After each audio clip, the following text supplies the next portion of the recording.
नमस्कार दोस्तों, मेरा नाम है रोहन और हमारे चैनल सनातन स्पिरिचुअल पर आपका हार्दिक स्वागत है।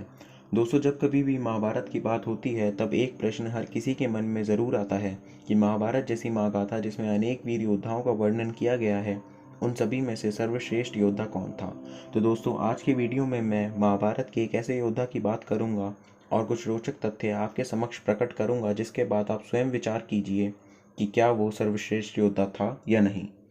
तो दोस्तों, आज हम उस महान योद्धा की बात करेंगे जिसे स्वयं भगवान श्री कृष्ण ने विश्व का सर्वश्रेष्ठ योद्धा कहा है और उनका नाम गांडीवधारी अर्जुन है। और यह बात मैं नहीं बोल रहा हूँ, बल्कि स्वयं महर्षि वेदव्यास जी की रची गई महाभारत में कहा गया है।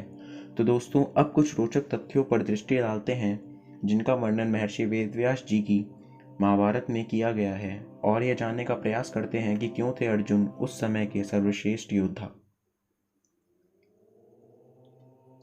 गुरु दक्षिणा। प्राचीन काल में गुरु दक्षिणा का एक अलग ही महत्व था।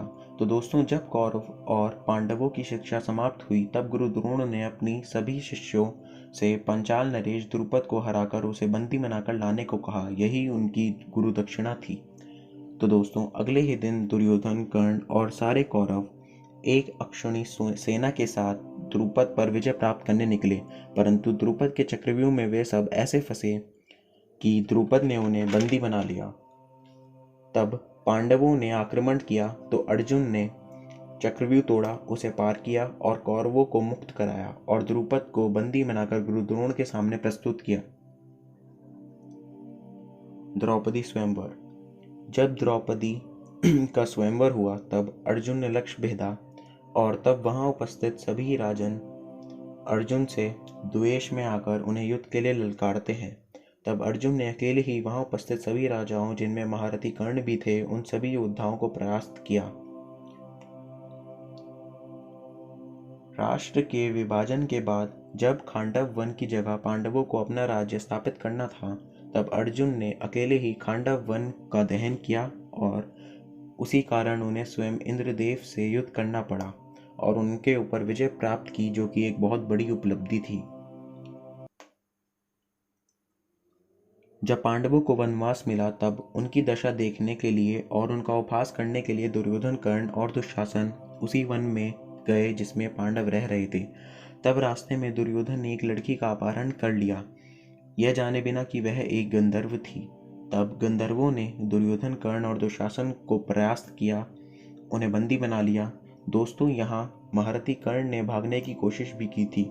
तब यह सूचना पाकर युधिष्ठिर ने अर्जुन से आग्रह किया कि वह दुर्योधन और बाकियों को छुड़ा लाएं, क्योंकि यह हस्तिनापुर के सम्मान का विषय था। तब अर्जुन ने अकेले ही 4.5 अक्षौणी गंधर्वों का वध किया, जो करीबन 10 लाख थे, वो भी सिर्फ एक ही अस्त्र से, जो कि अग्नेयास्त्र था। अर्जुन के अतिरिक्त ऐसा कार्य हिंदू माइथोलॉजी में और किसी योद्धा ने नहीं किया। पाशुपतास्त्र की प्राप्तता। खांडव दहन के दौरान भगवान इंद्र ने अर्जुन को वचन दिया था कि वह उन्हें अपने सारे दिव्यास्त्र प्रदान करेंगे। तो वनवास के दौरान अर्जुन ने युधिष्ठिर से आज्ञा लेकर घोर तपोवन किया और घोर तपस्या करी, जिससे महादेव को प्रसन्न कर पाए, वो भी सिर्फ चंद महीनों में, क्योंकि उनकी तपस्या से इतनी ग्रीष्म ऊर्जा उत्पन्न हुई कि समस्त धरती के लिए वह असहनीय हो गई। तब भगवान शिव ने उनके समक्ष प्रकट हुए, वो भी एक शिकारी के भेष में, और उन्हें युद्ध के लिए ललकारा। फिर जब महादेव के 8 रूप भी अर्जुन को परास्त ना कर पाए, तब महादेव ने अर्जुन से प्रसन्न होकर उन्हें अपना पाशुपतास्त्र प्रदान किया। भगवान शिव ने तब अर्जुन से कहा कि यह अस्त्र पूरे ब्रह्मांड को पलक झपकने से पहले ही समाप्त करने की क्षमता रखता है। यह भी कहा जाता है कि अर्जुन और महादेव के अतिरिक्त और कोई भी इस अस्त्र को प्राप्त न कर सका। महादेव के जाने के बाद स्वर्ग के द्वारपाल अर्जुन के समक्ष प्रकट हुए, जो उन्हें अपने साथ अमरावती ले गए, जो कि भगवान इंद्र की नगरी है। वहां पहुंचने के उपरांत देवराज इंद्र ने अर्जुन को अपने सारे दिव्यास्त्र प्रदान किए। तब उन्होंने अर्जुन को अपने शत्रु निवात कवच और हरण्यपुर के कालकंज नामक राक्षसों को परास्त करने को कहा।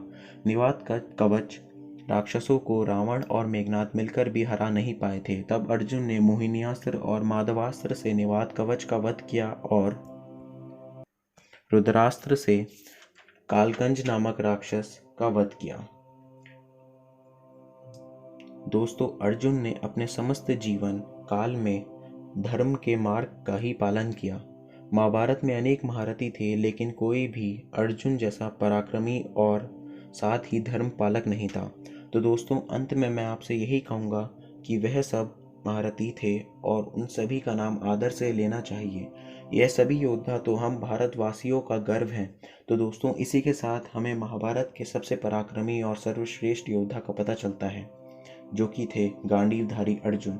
आशा करता हूँ कि आप सभी को यह वीडियो पसंद आई होगी, और अगर आपको सनातन धर्म से जुड़ी रहस्यों में रुचि है तो प्लीज़ हमारे चैनल को सब्सक्राइब करें, इस वीडियो को लाइक करें और नीचे दिए गए कमेंट सेक्शन में आप हमें अपने व्यूज़ भेजें।